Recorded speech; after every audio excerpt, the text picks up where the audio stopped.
할렐루야. 오늘 저는 멋진 인생 따라해보세요. 당신은 멋져 불어. 옆분에게 당신은 멋집니다. 멋진 인생은 어떤 인생인가, 이런 말씀을 생각하면서 의인들이 범하기 쉬운 죄, 의인들이 죄를 범하지 않고 살아야 이 땅이 아름다워지고 좋아질 것입니다. 우리는 세상 속에 살면서 착하고 선한 일을 한 사람들을 의인이라고 말합니다. 세월호 침몰 사건이 있었을 때에 자기 로프를, 호수를 자기 몸에 칭칭칭 감아서 20여 명의 학생들을 구출을 하였습니다. 그리고 더 구하지 못한 것을 아주 아파하고 후회했던 사람이 있습니다. 그리고 얼마 전에 운전하다가 의식을 잃어가지고 차 운전을 못하니까 차가 막 굴러가는데 이 보고 말이죠, 자기 차를 갖다가 일부러 사고를 쿵 내가지고 운전자를 구했어요. 다 듣고 보셨죠? 나만 본 겁니까? 그리고 우리 한국의 젊은 학생이 일본에 유학을 가가지고 취객이 선로에 떨어져서 이제 위급한 상황 가운데 있을 때 몸을 붕 던져서 취객을 건져냈어요.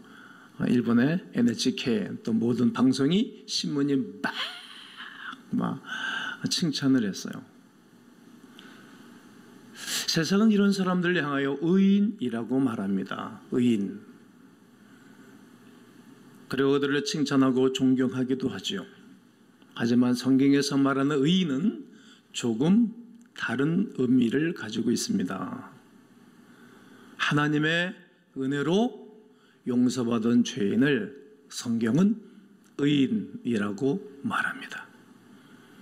하나님과 바른 관계를 맺고 하나님 말씀에 순종해 나가면서 이 땅 위에 하나님의 나라를 펼쳐나가는 사람들 향하여 성경은 의인이라고 말한다는 말입니다. 로마서 1장 17절에 복음에는 하나님의 의가 나타나서 믿음으로 믿음에 이르게 하나니 오직 의인은 믿음으로 말미암아 살리라 함과 같으니라고 말합니다. 그러니까 믿음으로 살아가는 사람이, 하나님을 경외하고 살아가는 사람이 성경은 의인이라고 말한다는 말입니다. 의인은 죄를 용서받고 하나님의 자녀가 되었을 뿐만 아니라 영원한 영생복락을 누리고 천국에 소망을 두고 살아가는 사람들입니다. 하지만 인간은 본래 약하고 본래 죄성이 우리 가운데 있어서 또 넘어지고 또 자빠지고 또다시 일어나고 또다시 회복하고, 그렇게 아무리 의인일지라도 그렇게 평생을 살아간답니다. 모세가 그리했고 노아가 그리했으며 다윗 왕 같은 사람도 그리했습니다. 자신의 분을 못 참아서 하나님이 직접 허락하신 돌판을, 십계명을 내동댕이 쳐서 부셔버렸던 모세, 또 자기가 술을 마시고 정신이 혼미해가지고 자기 후손들을 저주했던 노아 할아버지, 자기의 성욕을 못 참아서 자기 부하의 아내를 빼앗고 완전 범죄를 하기 위해서 그가 휴가를 줬는데 집에 가지 않고 자기 병사들과 잠을 자고, 나중에는 자기 신하들을 시켜서 최접전지에 최전방에 보내놓고 자기 병사들을 빼서 최전방에서 죽인 다윗, 그렇게 충성스러운 우리야를 죽인 그러한 다윗을 바라보면서 역시 인간은 죄성에 묻어 살고 있구나, 아파하고 힘들어하는 그들의 영혼, 또 우리가 그런 사람이라고 생각해 보면 될 것입니다. 죄성입니다. 오늘 우리도 하나님 앞에 인정받는 의인으로 살기를 원하시지요? 그러나 우리는 매일같이 또 아름다운 삶이 되지 않냐고 의인의 삶을 살아가지 못한답니다. 악한 죄가 끊임없이 우리의 삶을 틈타기 때문이지요. 저는 여러분 모두가 하나님 앞에 의롭다 칭찬받는 여러분들 되기를 원하는 것입니다. 그래서 저는 이러한 설교를 준비했고 기도하면서 이런 말씀을 증거하는 것입니다. 그러므로 의인이 범하기 쉬운 죄들이 많이 있을 것인데 의인들이 범하기 쉬운 죄는 어떤 것인가에 대해서 오늘은 기존 신자들에게 또 처음으로 오신 분들에게도 이런 말씀은 내 영혼과 내 삶에 멋진 인생을 살아가는데 유효하고 필요하다고 생각합니다. 지폐지기 백전백승이라고 말합니다. 의인이 범하기 쉬운 죄가 무엇인지 이 시간 나누며 죄에 빠지지 아니하는 하나님의 사람들, 의로운 거룩한 백성들이 되기를 원합니다. 그렇다면 의인들이 범하기 쉬운 죄는 어떤 것입니까? 악한 자들의 형통에 대해서 불평하는 죄입니다. 어려운 자들에게 있어 가장 견디기 힘든 것이 무엇인지 아십니까? 이상하게 사는데 잘 되는 거예요. 이상하게 행동하고 말하는데 또 사람들이 또 동조를 하는 거. 내가 신라고 믿어주는 그 사람이 정말 이상한 사람의 그 편에 들어서 막 이상한 행동을 할 때 정말 견디기 어려운 상황으로 돌입하게 됩니다. 악인들의 형통에 대해서 바라보는 것입니다. 우리가 생각할 때 악인들은 망해야 됩니다. 그들은 잘못되는 것이 성경적이고 하나님의 공의라고 생각하는데 그렇지 않은 것입니다. 하나님의 공의와 하나님의 법과 질서가 확립되어야 되가는데 전혀 보이지 않을 때, 그럴 때 믿음으로 살아가는 사람들이 힘들어하고 어려워한답니다. 믿음의 사람들이 범하기 쉬운 죄가 바로 이러한 일로 이런 상황과 조건 가운데 있을 때 하나님께 불평하는 죄입니다. 어찌 보면 당연한 것인지도 몰라요. 그렇게 해도 그렇게 큰 결격 사유가 없다고 생각할 수도 있을 것입니다. 하박국서 1장을 바라보면 하박국 선지자도 이런 일로 말미암아 여호와께 불평하고 원망했던 자가 있습니다. 여러분들이 한번 읽을 겁니다. 1장 4절입니다. 시작. 이러므로 율법이 해이하고 정의가 전혀 시행되지 못하오니 이는 의인이 악인을 에워쌌으므로 정의가 굳게 행하심이니이다. 여러분, 의인을 둘러싸고 살아도 인생 살기가 쉽지가 않은데 악인이 의인을 에워싼 거예요. 공의가 다 깨지고 공의가 질서가 없는 거예요. 그 가운데 싸움에서 힘이 들고 어려운 것입니다. 13절에 또 뭐라고 하는가 보십시오. 주께서는 눈이 정결하심으로 하나님의 눈이 얼마나 정결하고 깨끗하고 무섭겠어요. 악을 참아보지 못하시며 패역을 참아보지 못하시거늘 어찌하여 거짓된 자들을 방관하시며 거짓과 술수를 쓰는 사람들에서 왜 내버려 두십니까? 악인이 자기보다 의로운 사람을 살키는데도 왜 잠잠한 것입니까? 악한 사람이 믿음으로 살아가는 사람을 삼키고 괴롭힘을 주고 탈취해가고 어렵게 하는데 왜 말씀도 안 하십니까? 번개라도 쳐야 되고 천둥이라도 쳐야 되고 고함이라도 쳐야 되시는데 왜 입을 꾹 다물고 침묵하시는 것입니까? 하나님의 공의로우신 분에게 악한 이들이 망하고 선한 이들이 형통해져 가야 되는데 정반대의 현상이 일어났던 것입니다. 의롭고 선한 이들에게 주어지는 상급을 악인들이 망하는 꼴을 보는 것인데 악인들이 망할 때 이것을 확인하고 싶은 것입니다. 악인들이 악을 행할 때 하나님의 심판을 받아서 즉석에서 불이 나오든지 말입니다. 그 봉을 받음으로 모든 사람들이 두려워하고 모든 사람들이 악에서 떠난다면 얼마나 좋겠습니까? 그리고 하나님의 살아계심을 모든 만방 앞에 보여주면 좋은데 왜 하나님은 아무런 일도 행하지 아니하실 뿐만 아니라 왜 아무런 말씀도 하지 않고 침묵하시는 것입니까? 이렇게 고민하며 탄식하는 하박국 선지자의 위침이 어쩌면 우리들의 위침일 수도 있을 것입니다. 그런데 여러분, 그렇지 않습니다. 그렇기 때문에 불평이 나오는 것인데 악한 자 때문에 나오는 불평, 이것을 조심하셔야 됩니다. 이것을 회개하셔야 합니다. 우리가 악한 자 때문에 불평하지 말아야 할 이유가 여러 가지가 있는데 그 중에 하나가 그들의 형통은 잠시뿐이기 때문입니다. 잠시뿐인 거예요. 오늘 본장 1절과 2절을 어떻게 시작하는가 보십시오.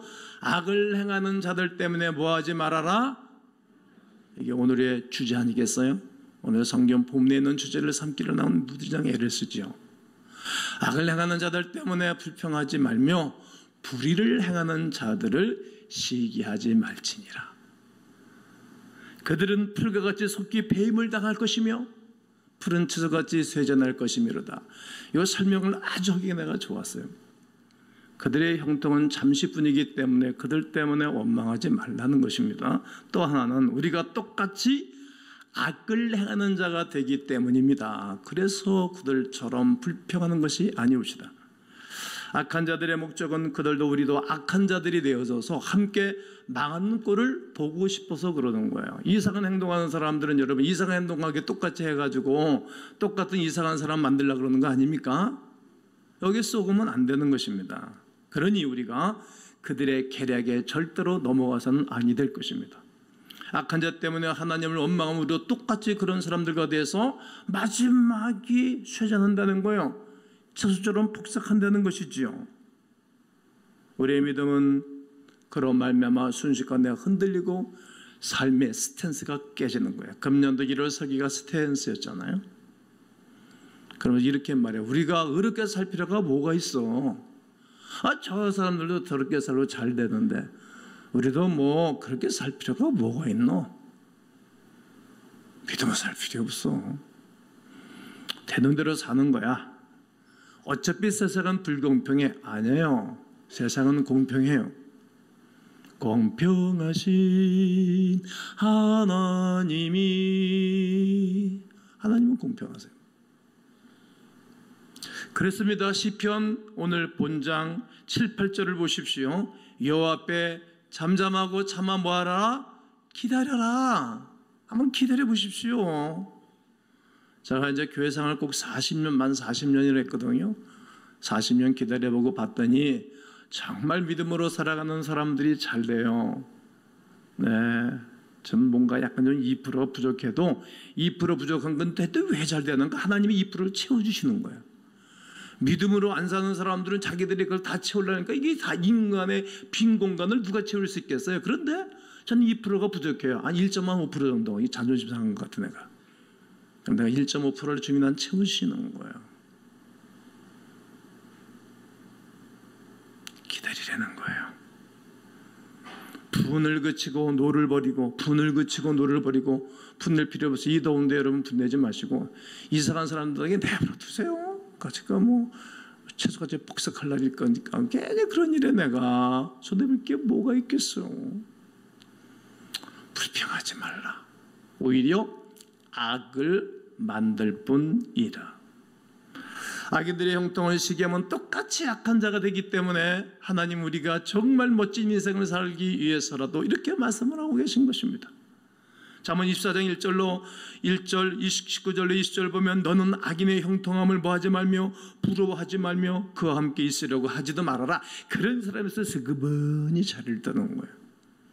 전에 얼마 못된 목사님에서 설교 때 그랬잖아요. 그 목사님들이 있을 때 보면 추성했다고 얼른 가는 거래요. 추성했다고 하고 이상한 말들 하게 되면 똑같이 이상한 말을 하고 이상한 죄를 짓잖아요. 추성했다고 그냥 가시고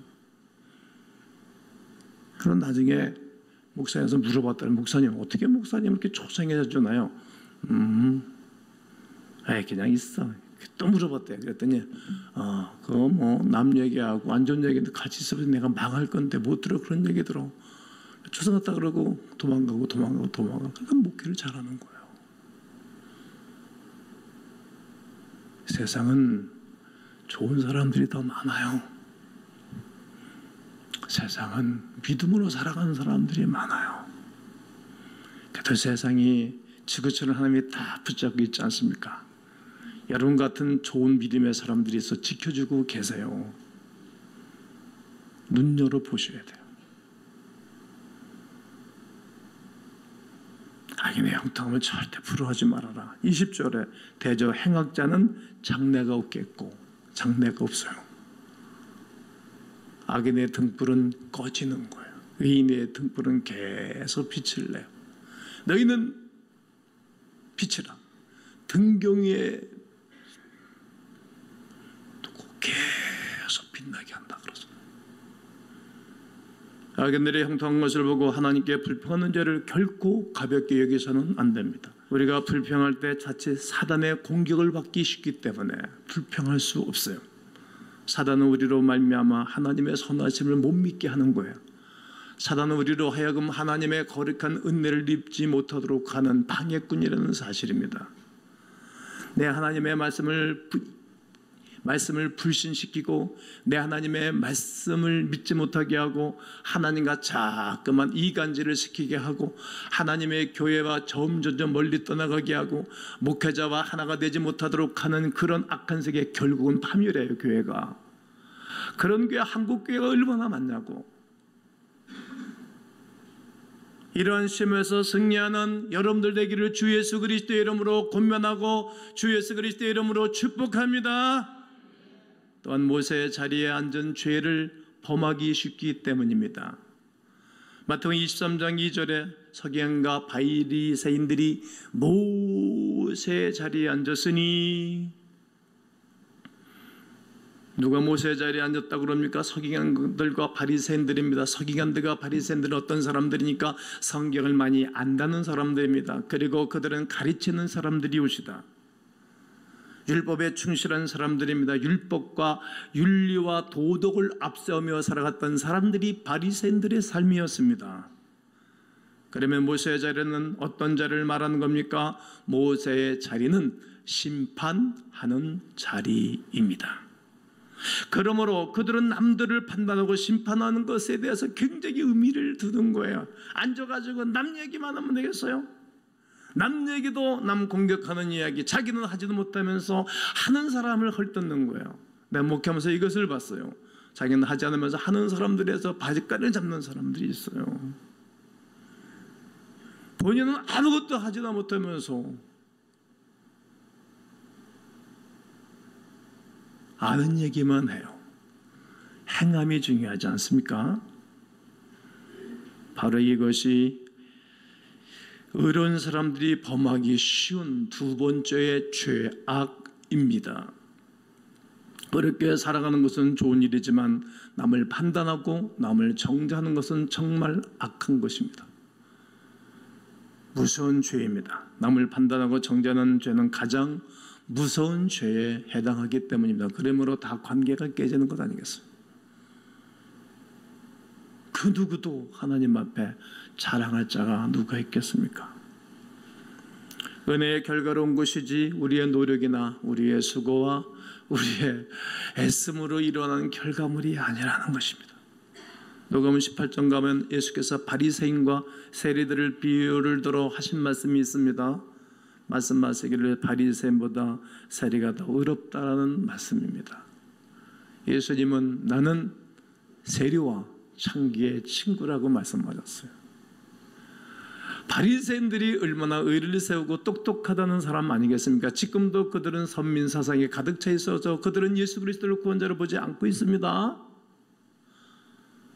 옛날이나 지금이나 2000년 동안 전혀 바뀌지 않고 있습니다. 그런데 주님은 바리새인, 세리 두 사람 중에 비유하시면서 비유법을 주님이 쓰셨어요. 친구라고. 몸 파는 여자의 친구라고 했어요. 바리새인들이 현장에서 가늠하다 붙잡힌 돌로 쳐 죽이려 때 얼마 벌벌 떨고 그랬잖아요. 그때 주님 가셔, 야 너희 중에 죄 없는 자가 돌로 쳐. 그러니까 바리새인 다 놓고 도망가 버리잖아요. 자신이 의롭다고 생각하는 율법의 의를 내세우면 안 되는 것입니다. 겉으로 보기에는 행위가 올바르지 못하고 비난을 받는 사람이라 할지라도 하나님을 사랑하는 마음이 있다면 그 사람이 훨씬 더 훌륭하고 더 나은 사람일 수 있습니다. 하나님 우리의 행위를 겉으로 보기보다도 우리의 속마음, 자세, 중심을 보십니다. 사람들은 겉모양을 보지만 하나님은 중심을 보세요. 하나님 앞에 늘 중심을 가지고 사셔야 됩니다. 누가복음 15장에 나오는 탕자의 비유, 돌아온 아들의 비유, 저는 돌아온 아들의 비유를 더 좋아해요. 그런데 집안에 있던 형은 늘 불평인 거예요. 늘 불평. 아버지 집에서 한 뼈 살면 그것으로 만족한 것 아니겠어요? 그런데 이게 둘째 아들은 아버지 자손 갖고서 창기들과 다 먹어버리고 거지가 돼가지고 돌아오는 거예요. 그냥 돌아온 아들을 끌어안고 똥냄새 나는 그를 끌어안고 목욕시켜주고 채석옷 입혀주고 가락지를 껴주고 송아지를 잡아서 잔치를 베풀어 줬답니다. 그러니까 집에서 나는 집에 있으면 한 번도 잔치를 부르지 않고 저 새끼는 나가고 개판 치고 들어온 새끼를 왜 저렇게 하냐 이런 얘기예요. 교회는 돌아온 아들에 대해서 사랑을 베푸는 곳이에요. 형도 이렇게 하셔야 돼. 아우야, 보고 싶었다. 아우야, 참 좋은 선택했다. 아우야, 내가 그동안 열심히 넘는 새에 돈을 벌어서 내가 돈도 두둑하다. 내가 100억을 벌었는데 50억을 내가 너한테 주마. 나 아멘 안 할 줄 알았어. 미쳐서 내가 그놈한테 왜 줍니까? 아우야, 내가 50억을 뚝 잘라서 절반을 잘라서 널 주되 다시 한번 사업해봐. 이게 큰 아들이랬어야 되는 거예요. 이게 장성한 사람의 모습이었어요. 근데 불평하는 거예요. 어찌 보면 집에 있었던 큰 아들은 오래된 성도들, 어렵다고 하는 사람들, 나는 죄가 없어, 내가 뭐 잘못한 게 뭐가 있노, 그런 사람들의 의라고 말씀드릴 수 있습니다. 자기 의에 도취돼서 살아가는 사람들입니다. 마다들은 자기 의에 도취되어 있는 성도들을 상징하고 있습니다. 율법을 몇 가지 지키고 교회생활 잘하고 가정이나 사회생활에서 다른 이들보다 좀 정직하다고 생각하는 의인들의 말입니다. 착각하면 아니 됩니다. 그것은 다 하나님의 은혜에 불과한 것입니다. 하나님의 은혜 주셔서 교회에서 여기 자리에서 앉아서 섬기고 사랑하는 거예요. 다 하나님의 은혜 아니겠어요? 사랑하는 성도 여러분, 정말 멋진 성도가 어떤 성도인지 아십니까? 하나님께서 저들에게 은혜를 주지 않아서 저렇게 사니 하나님 저들에게 은혜를 베풀어 주세요. 그리고 정말 욥처럼 중보기도 해주는 사람이에요. 도대체 변하지 않는 남편을 위하여 잔소리하지 말고, 도대체 변하지 않는 교인들을 향하여